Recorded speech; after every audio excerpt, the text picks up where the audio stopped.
Аккуратно, Миша, аккуратно, нож, давай, стой, Миша, аккуратно.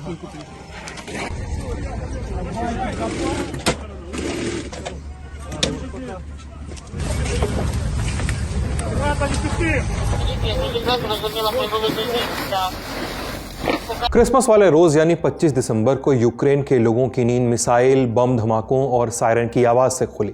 उस दिन रूस ने यूक्रेन के अलग अलग हिस्सों में लगभग 70 मिसाइलें और 100 ड्रोन दागे। रूस और यूक्रेन के बीच जंग को 3 साल पूरे होने वाले हैं। अब तक दोनों देश ऐसे हमलों के आदी हो चुके हैं, लेकिन 25 दिसंबर वाला हमला कुछ अलग था। दरअसल रूस का यह हमला यूक्रेन की सिविलियन आबादी पर नहीं था, बल्कि रूस ने यह मिसाइलें यूक्रेन के एनर्जी इंफ्रास्ट्रक्चर पर दागी थी, माने यूक्रेन के बिजली घरों पर। इस हमले के बाद यूक्रेन के लाखों शहरी अंधेरे में रहने पर मजबूर हैं। यूक्रेन के कई इलाकों में अंधेरा छाया है। बिजली न होने की वजह से लोग पानी जैसे बेसिक संसाधन तक से वंचित बताए जा रहे हैं। ऊपर से यूक्रेन ठंडा देश है। हीटिंग न होने की सुविधा से अलग अलग समस्याएं पैदा हो रही हैं। कई जगह अस्पतालों में ऑपरेशन करने में दिक्कत भी आ रही है। लेकिन ये पहली बार नहीं हुआ है। रूस अक्सर यूक्रेन के एनर्जी स्ट्रक्चर पे हमले करते रहा है। इसी साल सितंबर में यूक्रेन के राष्ट्रपति व्लादिमीर ज़ेलेंस्की ने कहा था कि रूस अब तक उनका 80% एनर्जी इंफ्रास्ट्रक्चर बर्बाद कर चुका है। हालिया हमले ने यूक्रेन में बिजली संकट और गहरा दिया है। चूंकि ये हमला क्रिसमस के दिन हुआ है, इसलिए इसे क्रिसमस डे अटैक कहा जा रहा है। तो आज के शो में हम जानेंगे कि यूक्रेन पर क्रिसमस डे हमले की कहानी क्या है, यूक्रेन का बिजली संकट क्यों बढ़ रहा है और यूक्रेन इस हमले का जवाब कैसे देगा। नमस्ते, हम हैं सिद्धांत और आप देख रहे हैं लल्लन टॉप का अंतर्राष्ट्रीय खबरों का रोजाना का कार्यक्रम दुनियादारी, जहां आज चर्चा यूक्रेन पर हुए हमले की।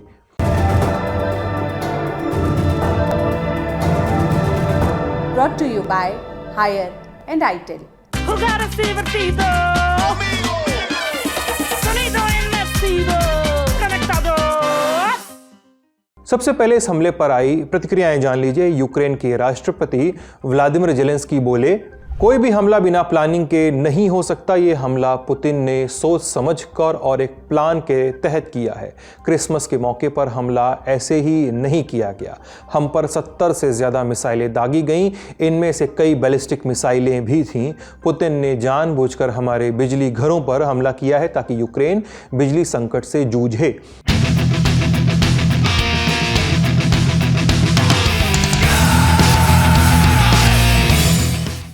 इस हमले के बाद अमेरिका के राष्ट्रपति जो बाइडेन की भी प्रतिक्रिया आई। वो बोले कि इस हमले का मकसद यूक्रेन के लोगों को सर्दियों के समय परेशान करना है। पावर कट से लोग हीटर नहीं जला पा रहे हैं, जिससे लोग परेशान हैं। यह यूक्रेन की सुरक्षा के लिए एक बड़ा खतरा है। बाइडेन ने अमेरिका के रक्षा विभाग से यूक्रेन की मदद जारी रखने को भी कहा है। अब बाइडेन को एक डर भी सता रहा है कि डोनाल्ड ट्रंप जब राष्ट्रपति पद की शपथ लेंगे और वापस व्हाइट हाउस में आएंगे, उसके बाद वो यूक्रेन की मदद बंद कर सकते हैं। उन्होंने 5 नवंबर को हुए चुनाव में जीत हासिल कर ली है। 20 जनवरी को ट्रंप शपथ लेंगे। ट्रंप कह चुके हैं कि वो राष्ट्रपति बनते ही ये जंग रोक देंगे। इसके लिए वो एक पीस प्लान की बात करते रहे हैं, लेकिन उसके डिटेल किसी को बताते नहीं।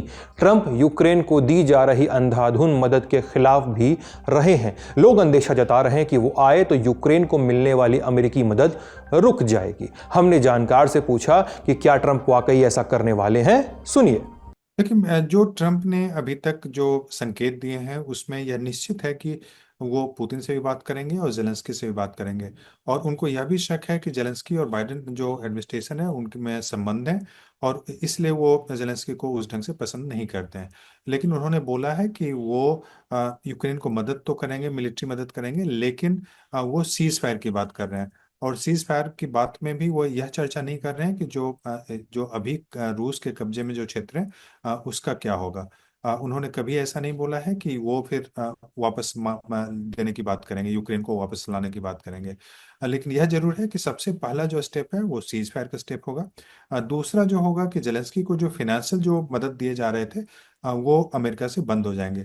और वो कई बार बोल चुके हैं कि वो जब भी आते हैं बेगिंग बॉल एक तरह से आते हैं और 100 बिलियन लेके चले जाते हैं। इस ढंग की बात उन्होंने ट्रंप ने पहले किया है, जो कि अमेरिकन टैक्स पेयर्स के मनी होते हैं। तो ऐसे में मुझे लगता है कि फाइनेंशियल जो सपोर्ट है ये बंद करने की बात होगी। और तीसरा कि एक रूस इस समझौते पे या सीज फायर पे तभी मानेगा जब कहीं ना कहीं कोई गारंटी उनको मिले कि यूक्रेन का इलाका जो है, यूक्रेन का जो क्षेत्र है, वो नाटो का हिस्सा नहीं बनेगा। और इस बात पे पुतिन मुझे लगता है कि मान जाएंगे। अब सवाल यह है कि केवल वो जो पुतिन के अंदर में, रूस के अंदर में जो क्षेत्र है उसको वापस करने की बात कब शुरू होगी यह कहना मुश्किल है। सीज फायर की बात निश्चित रूप से होगी, यूक्रेन के नाटो नहीं मिलने की बात भी होगी। और लेकिन यूक्रेन यह भी बोल रहा है कि वहां पे पीस कीपिंग फोर्सेस यूरोप से भेजे जाएं या नाटो के पीस फोर्सेस। इस पे मुझे लगता है कि रूस शायद नहीं माने या इस पे कुछ समझौते हो सकते हैं। और कल एक लावरोव का स्टेटमेंट आया था जो कि रूस के विदेश मंत्री हैं। उनका कहना है कि सीज फायर पर बात तभी होगी जब यूक्रेन जब लीगल गारंटी दी जाएगी। यही शब्द इसी शब्द का प्रयोग किया था, लीगल गारंटी। इसका मतलब एक बाइंडिंग लीगल गारंटी दी जाएगी कि यूक्रेन नाटो का हिस्सा नहीं बने। तो इन सारे मुद्दों पे मुझे लगता है कि चर्चा की संभावना है। इसके साथ रूस यह भी मांग करेगा कि उनके जो एसेट्स हैं फ्रोजन, जो यूरोपियन कंट्रीज में $300 बिलियन से ज़्यादा जो एसेट्स उसको फ्रीज कर दिया गया था यूरोपियन वेस्टर्न कंट्रीज के द्वारा, तो उसको डिमांड करेंगे, उसको फिर से रिलीज किया जाए। और यह भी डिमांड किया जाए कि सैंक्शन जो रूस पे लगे हुए हैं उसको कम किए जाए, उसको खत्म किया जाए। तो इन सारे मुद्दों पे मुझे लगता है कि ट्रम्प जब आएंगे तो चर्चा होगी। बहरहाल हम अपने टॉपिक पर वापस लौटते हैं। ये हमला तो हुआ 25 दिसंबर को, लेकिन इसकी पटकथा पिछले 3-4 दिन से लिखी जा रही थी। दरअसल 21 दिसंबर को यूक्रेन ने दर्जनों ड्रोन्स रूस के काजान शहर की तरफ भेजे। इनमें से कुछ ड्रोन शहर के इमारतों से टकराए। इसके बाद पुतिन ने बदला लेने की सौगंध खाई। चाहे कोई भी हो और वो रूस को कितना भी नुकसान पहुंचा ले, उसे कई गुना इसका खामियाजा भुगतना होगा। हमारे देश में वो जो करने की कोशिश कर रहे हैं उसके लिए उन्हें जरूर पछताना पड़ेगा। इसी धमकी के बाद अंदेशा जताया जा रहा था कि रूस का जवाबी हमला अब नहीं तब लेकिन होगा जरूर। पर इस बदले की एक झलकी 25 दिसंबर वाले हमले में दिखी। इस हमले से और क्या अपडेट आए हैं? रूस के रक्षा मंत्रालय ने पुष्टि की कि यह हमला यूक्रेन के एनर्जी इंफ्रास्ट्रक्चर को टारगेट करके किया गया था और यह हमला सफल रहा। यूक्रेन की सबसे बड़ी प्राइवेट एनर्जी कंपनी डीटेक ने कहा कि इस साल ये यूक्रेन के एनर्जी सेक्टर पर 13वां सबसे बड़ा हमला था। माने इसी तरह के 12 हमले और रूस इसी साल में कर चुका है। कुर्स्क रीजन के गवर्नर बोले कि इस हमले में कुछ लोगों के मारे जाने की भी खबर है। हालांकि उन्होंने इसका कोई आंकड़ा नहीं बताया है। मैं एलगोव से लौट रहा हूँ। वहाँ मैंने हमले की खबर सुनी और फ़ौरन वहाँ पहुँचा। रूस वहाँ फिर से कई ठिकानों पर हमला कर रहा है। कई रिहायशी इमारतों को भी नुकसान पहुँचाया गया है। एक मंजिला ब्यूटी सैलून को भी धराशाही कर दिया गया है। लोग घायल हुए हैं और दुर्भाग्य से कई लोग मारे भी गए हैं। गैस के एक बड़े गोदाम को भी नष्ट कर दिया गया है। इस हमले में सबसे ज्यादा प्रभावित हुआ है यूक्रेन का दूसरा सबसे बड़ा शहर खार्किव। यहां की लगभग 5 लाख की आबादी बिजली, पानी और हीटिंग की सुविधा से महरूम रह गई है। अब जानते हैं कि रूस के कुछ बड़े यूक्रेनी एनर्जी इंफ्रास्ट्रक्चर पर किए गए हमलों के बारे में। पहला बड़ा हमला 10 अक्टूबर 2022 को ही हुआ, जंग शुरू होने के महज 7 महीने बाद। इसमें रूस ने यूक्रेन की राजधानी कीव समेत लवीव और ओडेसा और दूसरे शहरों के बिजली घरों पर हमले किए। इस हमले में 84 मिसाइलों का इस्तेमाल हुआ था। इसमें थर्मल पावर प्लांट और बिजली के ग्रिड को खूब नुकसान पहुंचा था। दूसरा बड़ा हमला 23 नवंबर 2022 को हुआ। इसमें यूक्रेन पर 70 मिसाइलें दागी गईं। इस हमले में रूस ने यूक्रेन के हाइड्रो इलेक्ट्रिक स्टेशनों को भी निशाना बनाया गया था। इस हमले से हुए नुकसान से निपटने में महीनों का समय लग गया था। तीसरा बड़ा हमला फरवरी 2023 में हुआ। इसमें राजधानी कीव के सबसे बड़े पावर प्लांट को निशाना बनाया गया। इससे उबरने में यूक्रेन को हफ्तों का समय लग गया था। ये तो 3 बड़े हमले थे। जंग की शुरुआत से अब तक ऐसे दर्जनों बड़े हमले यूक्रेन पर हो चुके हैं। पर रूस एनर्जी सेक्टर पर हमले से क्या हासिल करना चाहता है? 3 पॉइंट्स में समझ लीजिए। पहली वजह का जिक्र हमने शुरुआत में ही किया था कि यूक्रेन एक ठंडी तासीर का देश है। यहाँ हीटर, गीजर आदि की जरूरत होती है। ऐसे में बिजली न होने से आम नागरिकों का जीवन प्रभावित होता है। दूसरी वजह अर्थव्यवस्था से जुड़ी हुई है। आज की दुनिया इंटरनेट से तो चलती है, ये कहा जा सकता है। पेमेंट ट्रांजैक्शन हो या स्कूल की पढ़ाई, हर जगह इंटरनेट का इस्तेमाल होता है और इंटरनेट के लिए चाहिए ऊर्जा, इसके लिए इलेक्ट्रॉनिक डिवाइस का इस्तेमाल जो होता है, बिजली न होने से पूरी बैंकिंग प्रणाली, एटीएम सब कुछ रुक जाता है। इससे यूक्रेन को बड़ा नुकसान होता है। तीसरी वजह है यूक्रेन और पश्चिमी दुनिया पर दबाव। बिजली न होने से बैंक, स्कूल, अस्पताल सब बंद हो जाता है। इससे आम लोगों में पैनिक क्रिएट होता है। फिर आम जनता अपने पॉलिटिकल लीडर्स पर दबाव बनाती है। इससे पश्चिमी दुनिया पर भी दबाव बनता है। पब्लिक अनरेस्ट कहते हैं। वो पश्चिमी देश जो है यूक्रेन की लगातार मदद कर रहे हैं। और अब एक्सपर्ट कॉर्नर की तरफ चलते हैं। हमने मामले को विस्तार से समझने के लिए जवाहरलाल नेहरू यूनिवर्सिटी जेएनयू में रशियन स्टडीज के अध्यापक राजन कुमार से संपर्क किया। उनसे पूछा कि रूस यूक्रेन के एनर्जी सेक्टर पर हमले क्यों करता है, वो इससे क्या हासिल करना चाहता है। सुनिए उनका जवाब। देखिए, एनर्जी सेक्टर पे जो हमले हो रहे हैं ये प्रारंभिक दिनों से ही जो एनर्जी और इंफ्रास्ट्रक्चर, इन दो क्षेत्रों पे हमले हो रहे हैं। रूस की नज़र से देखेंगे तो रूस का कहना यह है कि इस एनर्जी का प्रयोग वहाँ पे जो डिफेंस इंडस्ट्रीज हैं यूक्रेन के, उसको सप्लाई करने के लिए होता है और इसलिए होता है। लेकिन मुझे लगता है कि वह कारण नहीं है। यह जरूर है कि एनर्जी है तो सप्लाई डिफेंस में भी होता होगा, लेकिन मुख्य कारण यह है कि यूक्रेन ने कुछ दिनों में रूस में भी एनर्जी सेक्टर पे हमले करने की कोशिश की थी। और यूक्रेन ने और एस्केलेट करके एक तो कि आपने देखा कि एक जो किरिलोव, जो कि वहाँ के न्यूक्लियर हेड थे डिफेंस क्षेत्र में, वहाँ पे उन पे आक्रमण हुआ, उनकी मौत हुई। उसके बाद दूसरा यूक्रेन ने यह किया कि कजान, जो कि तातरस्तान की राजधानी है, तो उस पे एक सिविलियन बिल्डिंग पे ड्रोन से हमला हुआ है, जो कि 9/11 जैसा अटैक उससे तुलना हो रही थी। तो वैसे में मुझे लगता है कि रूस में बदले की भावना से भी प्रेरित है। रूस के लोग भी आक्रोश में हैं कि आखिर इस ढंग का हमला कर रहा है तो हम क्यों नहीं उसके सिविलियन क्षेत्र में हमला करते हैं। तो रूस ने अभी तक मुझे लगता है कि सिविलियन को डायरेक्ट टारगेट नहीं किया। कोलेट्रल डैमेजेस बहुत सारे हुए, इसमें कोई शक नहीं है, लेकिन सिविलियन क्षेत्र को नहीं किया है, क्योंकि रूस की बड़ी बदनामी होगी अंतर्राष्ट्रीय क्षेत्र में। और लेकिन रूस ने इसके बदले में जो वहाँ पे इंफ्रास्ट्रक्चर है, जो कि जिससे कि सिविलियन एनर्जी सप्लाई भी होता है, और चूंकि विंटर के मंथ में सबसे बड़ी दिक्कत यूरोपियन कंट्रीज में जो होती है वो है एनर्जी का, क्योंकि उनको अपने घरों को गर्म रखने पड़ते हैं। और वैसे में अगर गैस का सप्लाई नहीं हो, एनर्जी पावर सप्लाई नहीं हो, और तो उनके लिए यूक्रेन या किसी भी देश के लिए काफ़ी मुश्किल हो जाती है।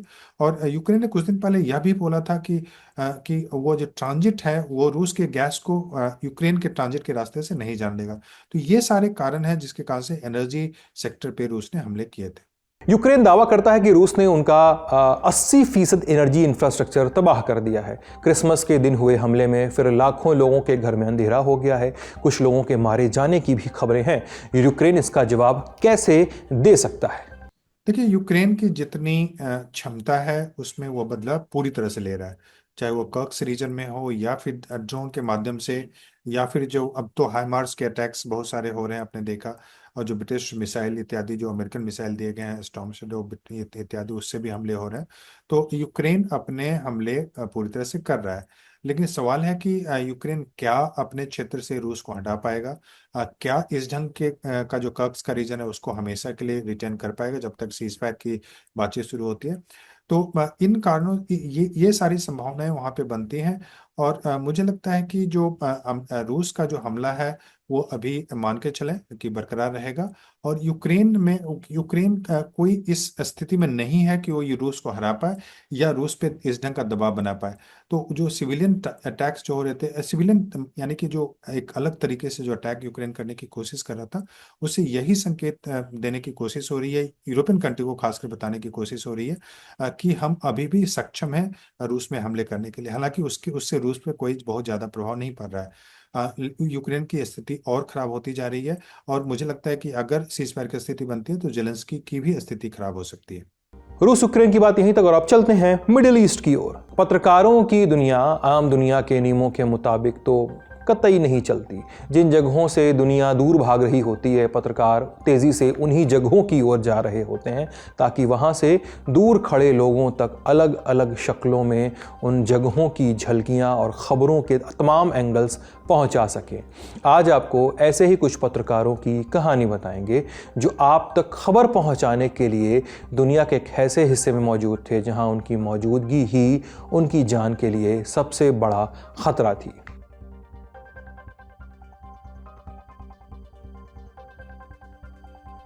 ये तस्वीरें देखिए, ये तस्वीरें गाज़ा पट्टी से हैं।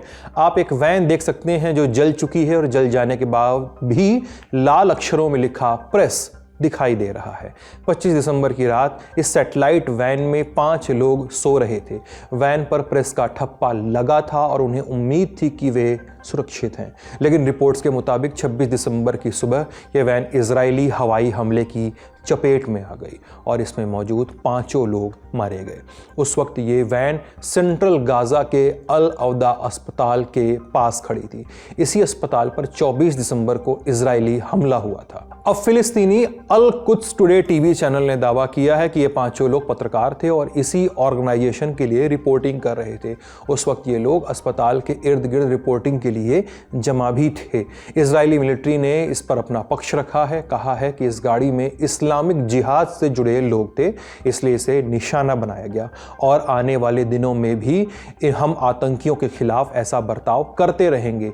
हमने हमले से पहले ही सारी सावधानी बरत ली थी ताकि सिविलियंस को नुकसान न हो। अब इस घटना के विजुअल सोशल मीडिया पे वायरल है। रिपोर्ट के मुताबिक इनके नाम हैं फादी हसूना, इब्राहिम अल शेख अली, मोहम्मद अल लदा, फैसल अबू अल कुमसान और ऐमान अल जादी।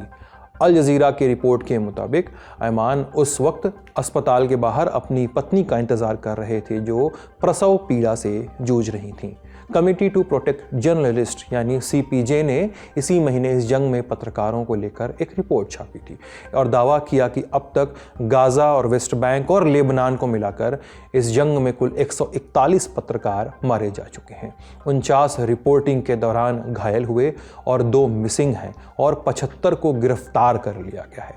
CPJ ने 1992 में इस तरह की छानबीन कर डेटा इकट्ठा करना शुरू कर दिया था। तब से लेकर अब तक ये पत्रकारों के लिए सबसे बुरा दौर रहा है। अल कुद्स चैनल ने ही एक स्टेटमेंट जारी कर इसकी जानकारी दी है। इजरायली सेना इन आरोपों को खारिज करती रही है। उसका कहना है कि वो जानबूझकर पत्रकारों को निशाना नहीं बनाती है। उसने हमास पर पत्रकारों और नागरिकों के इर्द गिर्द छुपकर मिलिट्री ऑपरेशन चलाने का आरोप भी लगाया है। उसने गाज़ा में कुछ पत्रकारों पर मिलिटेंट्स के साथ कनेक्टेड होने का भी आरोप लगाया है। अब आपको 5 ऐसे बड़े नाम और वाक़ये बताते हैं जब इस जंग में पत्रकार मारे गए। पहला 31 जुलाई 2024 अल जज़ीरा के इस्माइल अल गुल और उनके कैमरामैन रामी अल रिफ़ी। इसी दिन तेहरान में इजराइल ने हमास के पॉलिटिकल चीफ इस्माइल हानिया की हत्या की थी। ये दोनों पत्रकार हानिया के हमास स्थित घर के आसपास रिपोर्ट करने पहुंचे थे। दूसरा 1 जुलाई 2024 शम्स न्यूज़ के मोहम्मद महमूद अबू शरिया। मोहम्मद उस वक्त पश्चिमी गाज़ा में रिपोर्टिंग कर रहे थे। तीसरा 1 दिसंबर 2023 मुंतशर अल सवाफ तुर्की की अनादोली एजेंसी के कैमरामैन। चौथा 15 दिसंबर 2024 अहमद अल लूह अल जज़ीरा के कैमरामैन। उस वक्त ये फ़िलिस्तीनी सिविल डिफेंस के कर्मचारियों पर एक रिपोर्ट तैयार कर रहे थे। पाँचवां 14 दिसंबर 2024 अल अहमद बलूशा UAE के न्यूज़ एजेंसी अल मशाहद के लिए रिपोर्टिंग कर रहे थे। अब रुख करते हैं सुर्खियों का। पहली सुर्खी डेनमार्क से है। डेनमार्क की सरकार ने ग्रीनलैंड का डिफेंस बजट बढ़ा दिया है। ये फैसला ग्रीनलैंड को लेकर डोनाल्ड ट्रंप के विवादित बयान के बाद लिया गया है। 23 दिसंबर को डोनाल्ड ट्रंप ने social media platform truth social पर ग्रीनलैंड से जुड़ा एक पोस्ट किया था और लिखा था कि पूरी दुनिया की सुरक्षा के लिए हम चाहते हैं कि ग्रीनलैंड अमेरिका का हिस्सा बन जाए। ग्रीनलैंड डेनमार्क के अंदर एक ऑटोनॉमस कंट्री का दर्जा रखता है। हमने पहले भी आपको बताया, माने एक स्वायत्त देश, लेकिन head of the state Denmark के राजा ही होते हैं यहाँ पे। डोनाल्ड ट्रंप के बयान के अगले ही दिन ये फैसला सामने आया है। डेनमार्क के रक्षा मंत्री ट्रॉल्स लुंड पॉल्सन ने इसकी जानकारी दी और कहा कि अब ये बजट करीब 12,000 करोड़ रुपए कर दिया गया है। दूसरी सुर्खी सीरिया से है। सीरिया की नई सरकार ने दावा किया है कि उसे बड़ी मात्रा में कैप्टागॉन पिल्स मिली हैं। ये स्टॉक उन्हें असद सरकार के कार्यकाल से चली आ रही फैक्ट्रीज से मिला है। सीरियन अधिकारियों के मुताबिक उन्होंने ड्रग्स का एक बड़ा स्टॉक जला दिया है। इसमें कैप्टागॉन की 10 लाख गोलियां भी शामिल थीं। कैप्टागॉन दरअसल एक बैंड नशीली दवा है। रिपोर्ट्स के मुताबिक पूर्व राष्ट्रपति बशर अल असद के शासन में सीरिया के एक्सपोर्ट का एक बड़ा हिस्सा ये दवा ही थी। 2011 में शुरू हुए सिविल वॉर के दौरान कैप्टागॉन का प्रोडक्शन बहुत बढ़ गया था। इससे सीरिया की इकॉनमी को बहुत फायदा होता था। लंबे समय से बशर के भाई और सैन्य कमांडर माहिर अल असद पर सीरिया के कैप्टागॉन व्यापार को संचालित करने का आरोप लगता रहा है। इसके बाद सीरिया को एक्सपर्ट ने नार्को स्टेट का दर्जा भी दे दिया था। अब जाते जाते दुनिया भर से क्रिसमस सेलिब्रेशन के कुछ विजुअल्स देखते जाइए। सबसे पहले उन देशों का रुख करते हैं जहां जंग के दरमियान ये त्यौहार मनाया गया। यूक्रेन से ये तस्वीरें देखिए।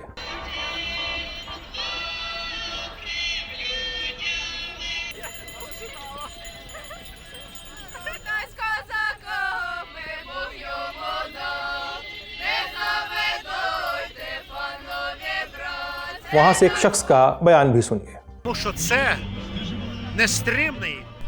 ये हमारी अंदर की इच्छाओं की एक झलक भर है, एक इच्छा कि हम अपने घर में सामान्य जीवन जी सकें। हम सब कुछ जानते हैं जो हो रहा है और सभी अच्छे लोग जानते हैं कि ये एक त्रासदी है, लेकिन इस तरह की एकता ये सिर्फ एक मार्च नहीं है। और मैं इस बात को जोर देकर कहना चाहता हूँ, इस एकता को जाहिर कर हम पूरी दुनिया को और सबसे पहले ईश्वर को बताते हैं कि देखो हम मौजूद हैं और हम जीवित रहेंगे क्योंकि हम एक अमर राष्ट्र के लोग हैं।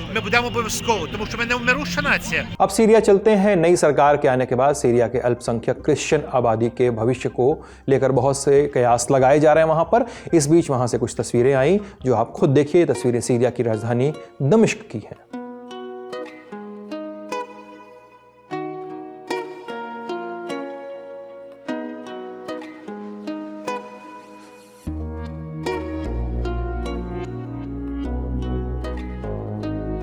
अब राजनीतिक तनाव से जूझते साउथ कोरिया से कुछ तस्वीरें देखते हैं।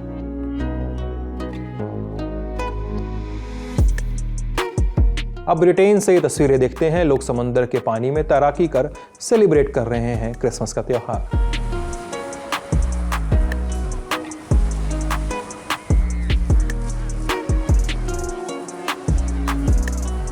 अब जीसस क्राइस्ट के जन्म स्थान बेथलेहम की तस्वीरें देखिए। ये शहर जेरूसलम से लगभग 10 किलोमीटर दूर दक्षिण में बसा हुआ है, लेकिन जंग की वजह से यहाँ इस बार क्रिसमस की धूमधाम देखने को उतनी नहीं मिली।